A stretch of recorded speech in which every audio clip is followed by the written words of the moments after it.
Hey everybody, what's going on? This is Scott Garber back in the saddle of the Profluent Sports Podcast, where we are highlighting founders, investors, executives across the sports business landscape. Today, I'm excited to welcome our next guest, Chris Weil, to the screen, co-founder and CEO of Horizon Sports and Experiences. Chris, my man, what's going on? How we doing today? Scott, I'm doing great. It's fun to kick off a Monday morning with you. I wish I were down in Florida with you as opposed to cold New York City, but I'll get through it. I've got on lots of layers. Absolutely, man. Absolutely. And you're welcome here anytime, especially over the next few months. So, Chris, super excited to have you on. I mean, you've been in this space for decades. You've watched and helped shape the evolution of how we're building, consuming sports as we know it today. But Chris, it's not my story to tell. So let's go ahead, give the listeners a little origin and background to who you are, and we'll start there. Wow. Okay. Let's see. You mentioned that I'm co-founder and CEO of Horizon Sports and Experiences, which it was literally 3 years ago that we started this. I actually started January 1 of the following years. Prior to that, I was chairman and CEO of Momentum for 20 years as CEO and worked there for 25. So, Wow. to have a run as a CEO inside a public company for 20 years was quite an honor. And we grew it. There was one or two offices when I started, and at our height pre-COVID, I think at one time we had about 36 different offices around the world. Wow. And 2,000 people. So I was a beneficiary of a changing media and marketing landscape as dollars started to flow into what I say borrowed equity programming and live marketing. Super interesting. And I mean, Chris, as you were going through your tenure at Momentum, I want to just sort of rip the Band-Aid off, right? Because we watched the live experience space really come to a screeching halt during COVID. And then we've watched this sort of balloon and over-index post-COVID. So I'm really curious, like, as you were building sort of into COVID, could you have ever seen the space going in the direction that it has today? Or what has been the last sort of 5 years post-COVID build look like for you as you've gone into this new venture? Well, one of the reasons that I went into the new venture was one, I've been inside a public company for 20 years and I wanted to be in the private sector. Yeah. And I have two great partners. Both of them I've known for 20 years. One is Bill Konigsberg, who's the owner of Horizon Media. And then my other partner is David Levy, who was ex-CEO of Turner Networks and did 30 some odd years there. And we got together and have talked about this actually going back as far as pre-COVID. And then we had to buckle down and get through COVID like everybody. And then we got the conversations back going. And the conversation was really around the live space is only going to continue to grow because it's the last place you can find an aggregated and an engaged audience. So how do we build an agency that absolutely takes advantage of the live space writ large? So we said we're going to be out there owning IP and creating IP. We're going to be out there representing IP and doing television rights deals, distribution deals, and sponsorship deals. And then we're going to be out there representing brands to maximize their involvement in the live space. And that's what we built. So in the 2.5 years, almost 3 years, we're about 100 people now. So we're at a scale that allows us to compete with anybody. And one of the reasons that I was so bullish in jumping into this space as an entrepreneur after 20 years as CEO of a public company is that what I watched was this works. I always say what we do works. And there's a lot of questions of what's going to happen in the marketing and advertising space and the media space and how's it going to be disrupted and what roles technology going to play. That's not going to happen in the live space. And so the reason that you're seeing all of these dollars flowing into the space right now, which there's a lot, is because first and foremost, what we do works. There's a symbiotic relationship between brands and fans that they appreciate as opposed to, your interrupted experience. That is like, I say the last time you clicked on a banner ad, I guarantee you it was by mistake. Yeah. Right. Whereas here, if I'm a fan of the Knicks and I've got a company that takes care of the Knicks, I actually respect that company because I'm a fan. So all the research shows that what we do works, and so that's what we're doing. Is we're building a really fun, cool company in the space and privately. So we have a lot of flexibility. No, and we're going to unpack that a ton, Chris. And, I mean, obviously we see it from the Profluent side where we're able to see a ton of innovation that's happening across the sporting landscape. There's a lot of miniaturization that's happening. So we're watching new IP be created. And then, I think generationally, like the younger generation is consuming differently. So it's opening and widening the aperture for more sports outside the big four to really gain a foothold. One thing that I'm really curious with is, sort of as we moved into the AI world, before that, blockchain and Web3 was really over indexing on communities. And we saw a lot of brands really getting behind that notion and using sport as a binding agent to bring those communities together. I'm curious, as you guys start to go ahead and evaluate IP and look at these live event experiences, how do you determine what is a one-off experience versus something that you're going to sink your teeth into and has the ability to really manifest to something more and build that community element around it? That's a great question, and the answer that is really good in this day and age is you can do both and. So an example, we started the pickleball slam. We just announced Slam 4, where we're bringing the best names in racket sports because nobody knows any pickleball players. So the McEnroes and the Agassiz and those guys, and bringing them together to play for $1 million on ESPN. It's a one-off event. We've looked at the pickleball landscape to say, is there something you can do on a broader scale? But what we've determined is that this is destination programming. It's good programming for ESPN, but it's also great for pro-ams and things like that for people coming down and spending a weekend with us and doing this event. And so that's a one-off. The other we have coming up literally this Saturday is the Women's Champions Classic, which is anchored by UConn. It's an early season women's basketball tournament. Lots of those go on in the men's game. This was the first one in the women's game. And we did a 5-year deal with UConn to anchor that. And we did a deal with Fox. And they're our partners on this. And we're on Fox Broadcasting. We have 4 hours next Saturday. So tune in. Wow. Come out to Brooklyn. Come out to see the game. We got UConn, Tennessee, Louisville. And we have 4 teams really, really good. So those are 2 one-offs that play well. But then we're involved with original investors in the Unrivaled League, the women's 3-on-3, and then we did their television deal and their sponsorship deals. And so that's a broader play on that one. Same thing with the World Sevens, the new women's. We're bullish on women's sports. Absolutely. And then we've got our brand side, which is the big side of the business. Well, and I was just going to, that sort of is a great segue into the brand side. But I'm curious, let's before we go brands, let's just talk on the women's side, right?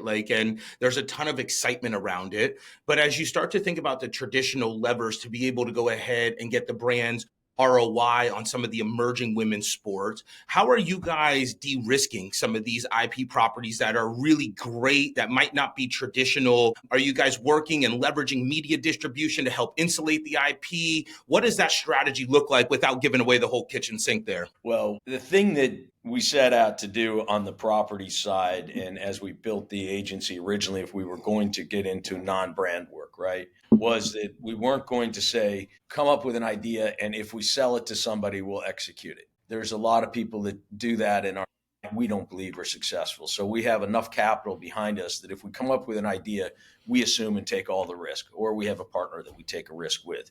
But we take it, and then we sell it off in television distribution and advertising and sponsorships and ticket sales and concessions and all the other stuff that goes along with it.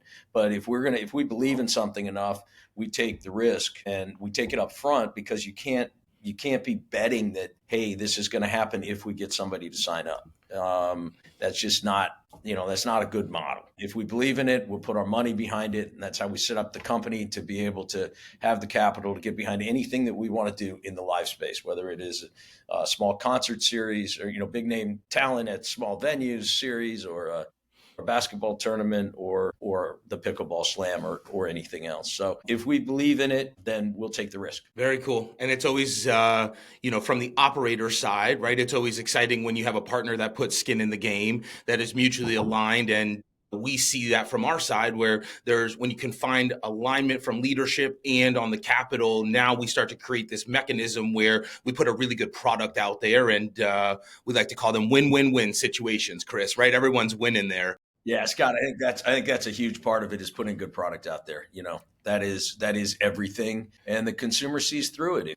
If you're cheating on a product or it's not real, you get real-time feedback. You know when you're right and when you're wrong these days. Absolutely. And that's the cool thing about building within this pocket of sports and entertainment and media. It's all conversion to one, Chris, but you don't have to wait a long time for the Nielsen reports to come out to make sure if you did a good job or not. They'll let you know immediately. So it's a great call out there. And, one of the things that, I think, you talk about the other side of your business being the brands. We always talk about this fine harmony between authenticity and commercialization, right? And so brands want authenticity, but ultimately sports is still a business. So how do you create these experiences that are culturally relevant, that provide the ROI, but maintain that authenticity and sort of that real feel that the end consumer is looking for? Yeah. We always say that if we don't have a reason to be there, then why are we there? Right. Yeah.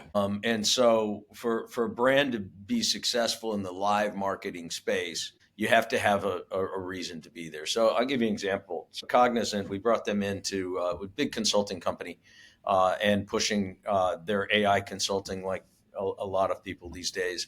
And we brought them into the Honda Classic.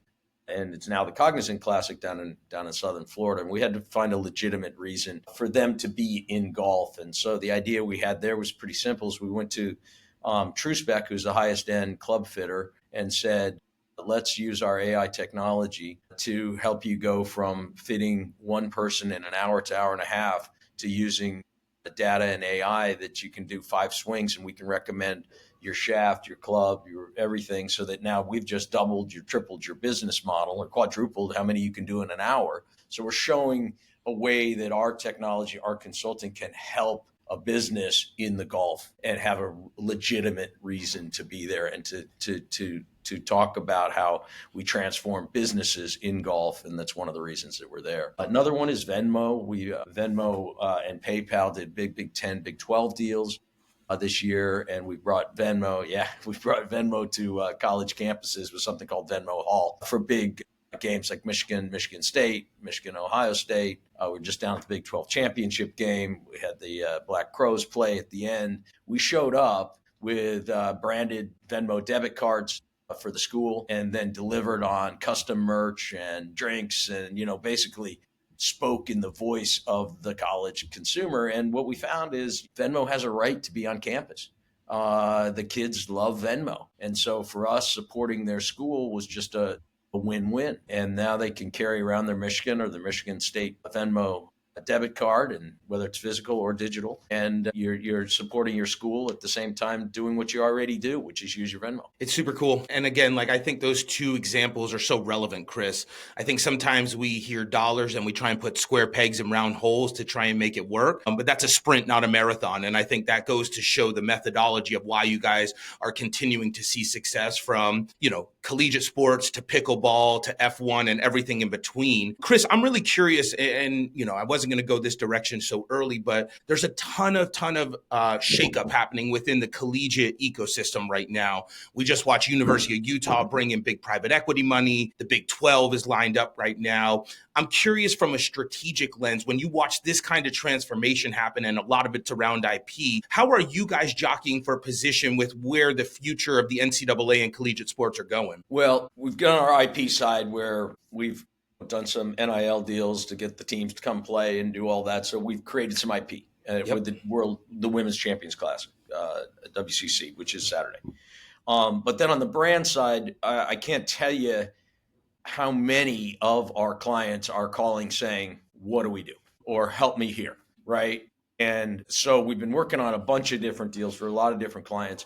And the interesting part, Scott, is how much I've seen the landscape from a brand standpoint change in 12 months. Okay. I mean, literally in 12 months, some conversations that we had going and then starting a new conversation with a new client. I mean, it's unbelievable, the change, and everybody's trying to figure it out. And the next 12 months, it's going to change again. Yeah. So what we're positioning as to our clients is to be the expert resource to help you navigate through the collegiate space. And there's so many different ways to do it. The old days, you called Learfield or Playfly or somebody like that and said, okay, what do you got? And now you've got the conferences that are playing a much more active role. You've got the schools that are playing, they're setting up like a properties division of an NFL team. Same things happen on the conference side.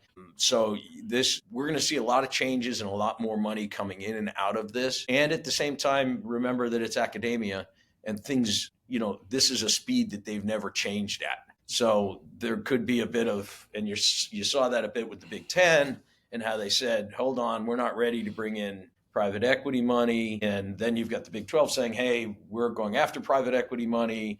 And then you have schools like Clemson that are setting up their entire departments and taking all their rights back in. Yeah. So, and then you have schools like A&M who just did a long-term deal with Playfly and said, hey, we're going to lock in for another 5 years or something like that, maybe 10 years. I can't remember. Yep. So you have all different things going on in the college space, which is actually good for agencies because it helps us be the expert, to be the guide to help clients through the college space. But we're going to see more changes than, you watch what happened with the coaching, just ridiculous stuff that shouldn't have happened to a sport. That's just done. That's just bad timing. I mean, you can fix that. Yep. You watch, how the final, you got Texas sitting out, you got Notre Dame sitting out, but you got Tulane and you got, so there's going to be changes and they'll get it right because there's just too much money.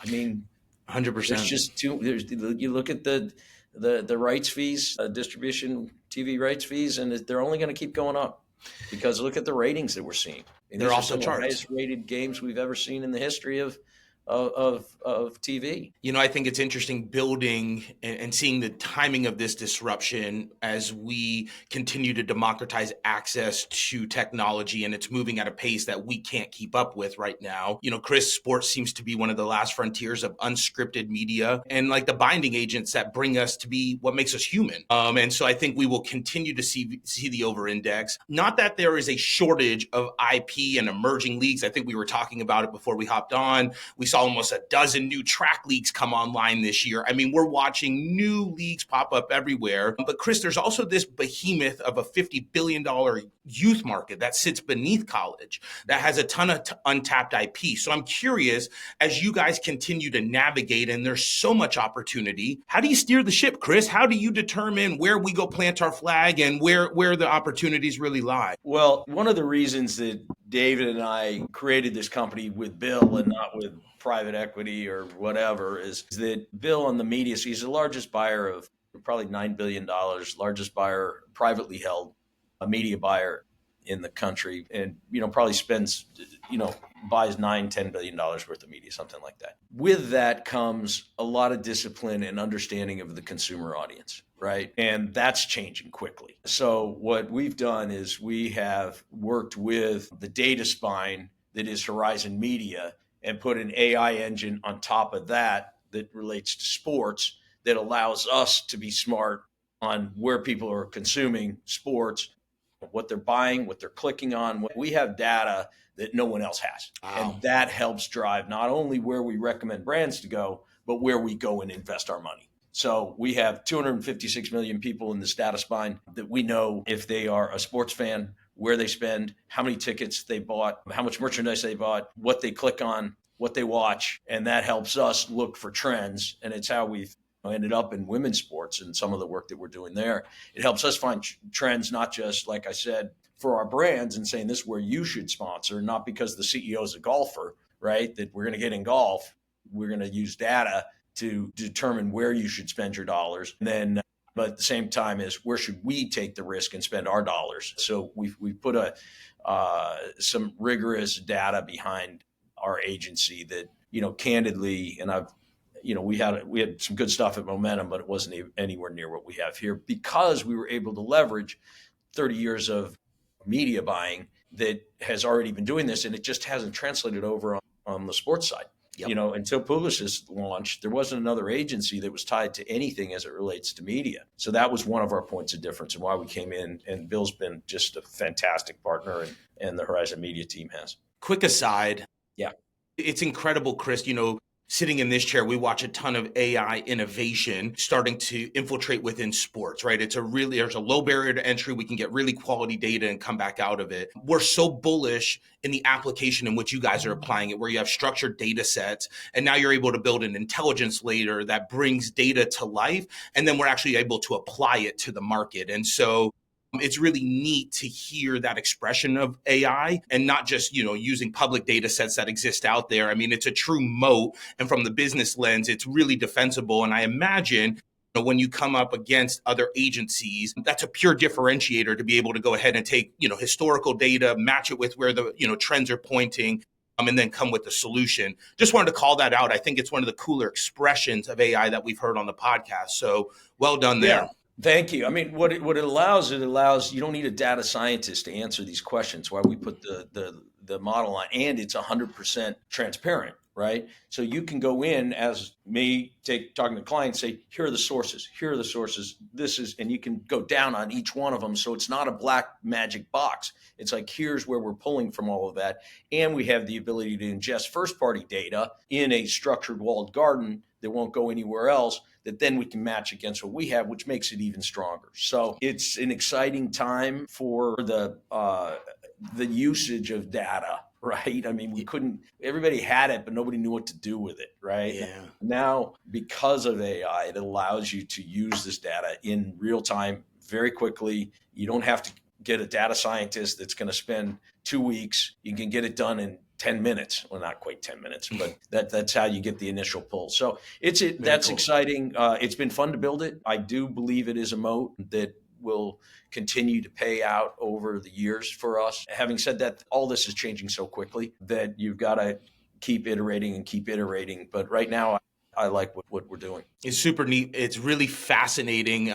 And, we've spent a ton of time on the wearable side talking about you have all this data, but if you don't understand what it means or what to do with it, then great, I have a number next to my HRV score, right? And so it's very similar to this.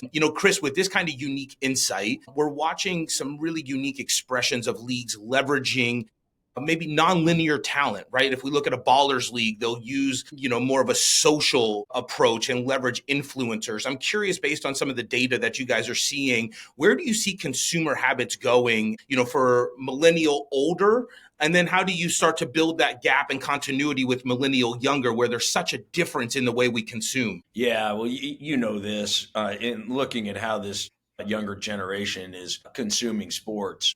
It's night and day. I mean, it is the last play. Let's start with this. It's the last appointment TV left, right? It's the only time where that at 1:00 we got the first game going off on NFL or whatever your passion is, right? The Bills are going to go beat the Patriots at 1:00. That's what's going to happen, right? Yeah. You are not going to sit there and say, "Oh, I'm going to watch this later." If you care, you're going to be watching it. Now, What device you're watching it on and how you're consuming it is one of the things that we're seeing that is so different, as opposed to we sit down and watch the Bills and the Patriots and I'm going to watch the whole game, right? Whereas we have the younger generation that's dipping in and out of it. They're watching parts of it. They got fantasy football going. They got betting going. They got all different kinds. They're watching it on Red Zone. They're coming here. They're going there. So there is a different way of consuming it than how we have in the past. All of it points to positivity, though. It's one of the reasons you're seeing all these numbers go up is for the first time we're starting to be able to count these interactions and count the people that are actually watching it, as opposed to just the Nielsen ratings of X number of homes and extrapolating out from there. Yep. So I think that as the technology evolves, and from a measurement standpoint, we're actually going to start seeing the power, and we're seeing it this year. I mean, these numbers are off the charts. Look at NFL game pulling a 56 or something like that rating and over Thanksgiving, and it's unbelievable. The old saying of I know half my advertising and marketing media budget is wasted, I just don't know which half, is going to disappear, because we're going to be able to track performance related as the next generation is just watching it on connected devices. So that makes me extremely bullish for what we do, because as I always said, I was lucky. I had Amex as a client for 20 years. And in Amex, we've got a closed loop of who we touch, what happens to their spend, what happens to their loyalty, what happens to attrition. We found that when we touched people, then went up, attrition went down by dramatic numbers, right? Yep. So what we do works. And now we'll have the ability from, whether it's a tequila or a soft drink or a Venmo, that says on a regular basis, this stuff works, what we do, and that's going to drive even further growth in our space. It's super, super exciting. And I love to hear the optimistic tent on it, right? I think that, what I've learned through my tenure in this, Chris, is humans are resistant to change. But if you're willing to lean in and embrace it, I think that there's a blue ocean that sits on the other side. It's just not how we got here. And so I think, with that sort of lifelong learner mentality, there's a lot of really exciting things on the horizon there. Chris, yeah, go ahead.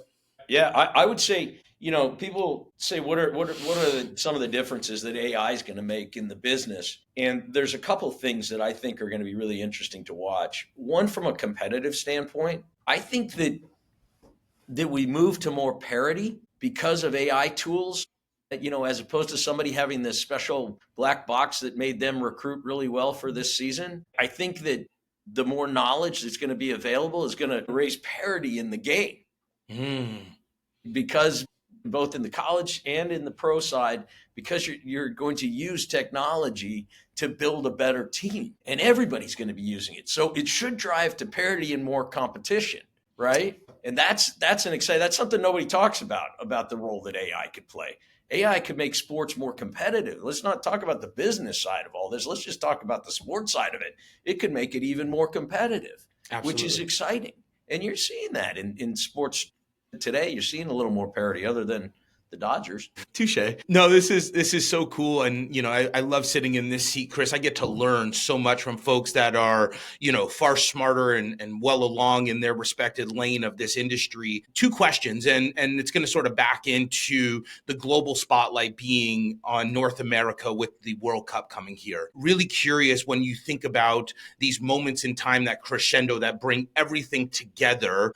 And, we just had the head of sport from McKinsey on the podcast, and this growing consumer market within the LATAM markets. Chris, how are you guys positioning yourself to take advantage of what seems to be like a 5-year run between the World Cup and the Olympics coming stateside? How are you guys positioning yourself there to take advantage of these events? Well, let's start with why I jumped out of Momentum and came over here was because I saw that there's just going to be growth in the sports business in North America for the next, this was 3 years ago, so next 5 to 8 years. And it's one of the reasons that I jumped is that I think we have an opportunity right now. We're going to see growth. I ran around the world as CEO of Momentum, and everybody's like, "Are you going to grow globally?" And I'm like, "Why? It's the greatest market in the world. It's the greatest sports market in the world. And the entire world is going to be looking at us between the World Cup and the Olympics for the next 5 to 10 years. And then the Women's World Cup." And, so you've got the world looking over at America. You've got an economy that's better than most in the world. There's a tremendous amount of growth that is going to happen in the North American,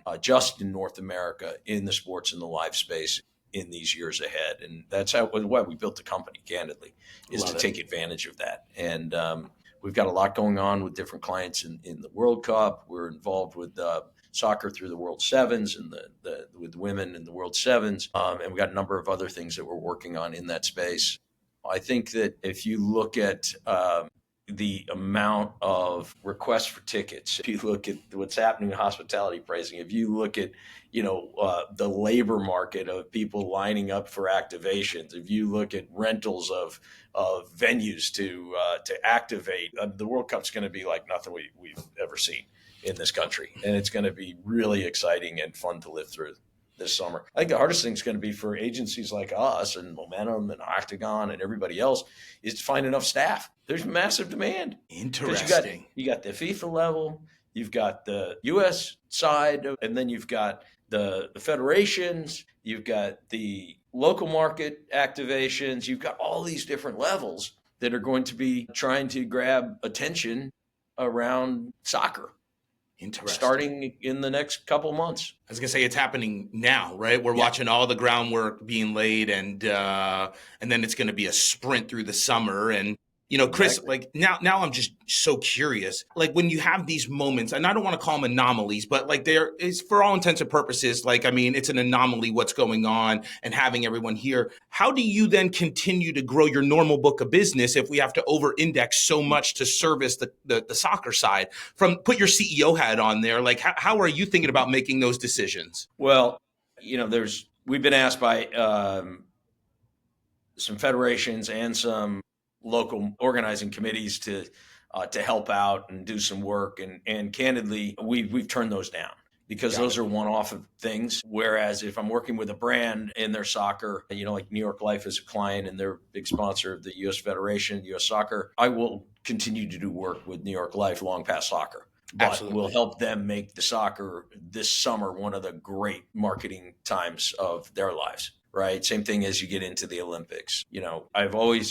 When I started early on in my career, we would look at working with the Olympics, the organizing committees, that type of thing. And what you realize is you put a lot of time, a lot of effort, and it's a moment in time and then it's gone. So if you look at the brands, they're going to be around in sport. And guess what? After the World Cup leaves, they've got money to spend in other places because the World Cup's not going to be here anymore.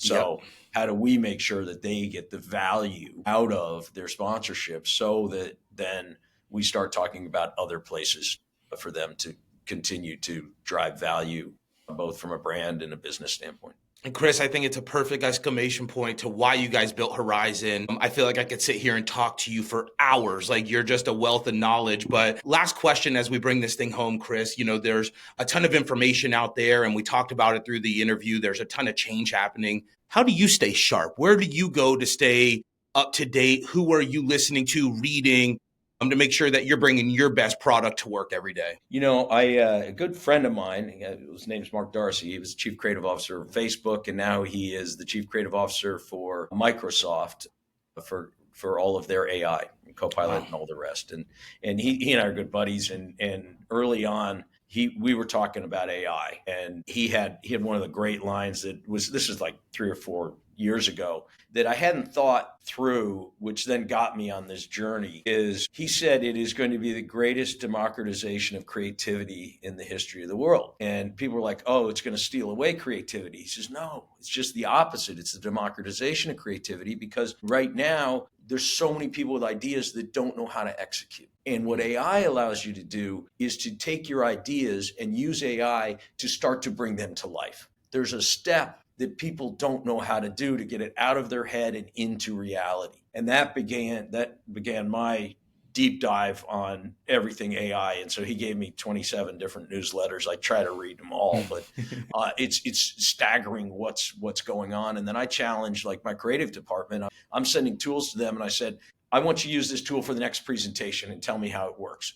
At Momentum, we had a huge I think our experiential design department is 120 people or something like that at Momentum. Well, here, you don't need to put the bodies on. We can use technology to get to the same place faster. So, I'm an optimist on watching the marketing world and the advertising world and the sports marketing world, watching us use technology to actually accelerate and make us better, as opposed to using the fear that technology is going to hurt us. Technology is going to be the greatest thing to happen to the agency world. Now, there's going to be a big shift over time, over the next couple of years. But what agency people do is they say, how do we take this technology and make it better, right? And how does it make us do our job better? And we're just scratching the surface on that right now. And from a design standpoint, from a production standpoint, from an intelligence standpoint, it's all parts of from explore to measurement, and everything that we do and create in between, we're going to be able to do it better. And we're going to be able to prove out the performance of what we do better than we ever have in this industry. It's always been a little too soft on the measurement side in this industry. It's, the as I always say, the CEO is a golfer, and so we love our golf. Yeah. Right? Well, no, let's show that we're in the right space, because we can show you what golf is delivering for your brand and for your business. And that's what's going to change the most in the next 12 to 24 months, I believe, in this business, which I think is just going to prove out what we do works even better. So it's just going to continue the growth cycle of this business. I drop the mic, and it's going to put the spotlight on the folks that are truly delivering. And I find the ones that are, sort of dragging their feet. They drag their feet for a reason, right? And you don't necessarily want the spotlight on you if you're just coasting underneath the radar collecting. And so I believe it's going to force us all to elevate. And we talk about this, Chris, as a Renaissance moment. And so I think you just illustrated that in such a neat and poetic way. But the reality, guys, is like change is here, change is happening. And if you lean into it and embrace it, we have the ability to shape what the next wave of sports look like and not just participate in it. And Chris, you guys at Horizon are truly leaning in and doing that. So from the Profluence team, thank you for what you're doing. We look forward to learning more and participating in upcoming events, and look forward to doing this in person on the golf course here soon, Chris. Yeah, I love that. And I'll make sure that we get you, maybe you can come over to Fort Lauderdale for our pickleball slam. It's just not too far from where you are. So come on over and join us. Chris, thank you so much. We'll do it again soon. Have a great holiday. All right, Scott, same to you. See you, man. Thanks.